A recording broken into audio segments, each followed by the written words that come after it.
how to pivot successfully. That's a very important question. Yeah. Okay. How cool. we do it. We analyze your current situation. So what is going on now? So we look at your metrics objectively, seeing what's happening with your growth. Have you engagement, retention, where is that all happening? So base it on data. Base it on data, yeah. Don't make a emotional decision. Yes, and that specifically we're looking at the quantitative data to figure out what's actually happening. Yeah. Is it growing? Yeah. And then we interview your best customers to understand what they actually value. Yeah, we covered that in other interview other conversation, how to get best user feedback methods, right? Yeah, we'll put a link in the show notes for that one.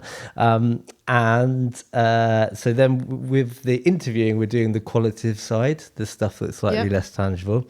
And then we're mapping where your product fits in the customer with their workflows and their priorities. Mm-hmm. Yeah, that's right. And then we'll identify which parts of the product service get the least engagement, and then we'll figure out where those actual issues are in your current state. Yeah. So basically, you're looking at me slightly confused. No. I'm just thinking. I was thinking about the word that basically just run audit about what's going on currently. Yeah, audit. That's a great word. Actually, lots of clients. Most founders, most businesses know somehow, deep inside, that something is not right. Yeah, and they can't quite articulate or put their finger on it.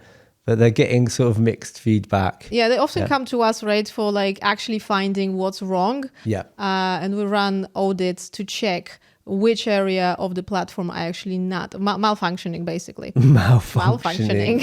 That's a great word.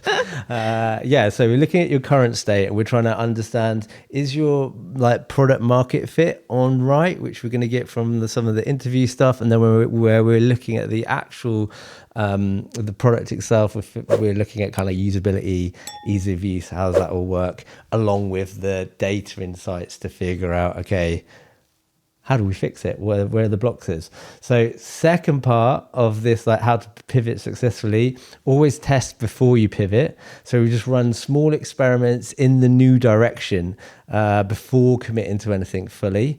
So we use your existing user base to test this new value proposition. I mean, my approach is test everything before build. Whatever it's pivot, not pivot, just test. Well, it's just so much more efficient. Yeah, I literally would not spend any money if I was a founder of business before testing something.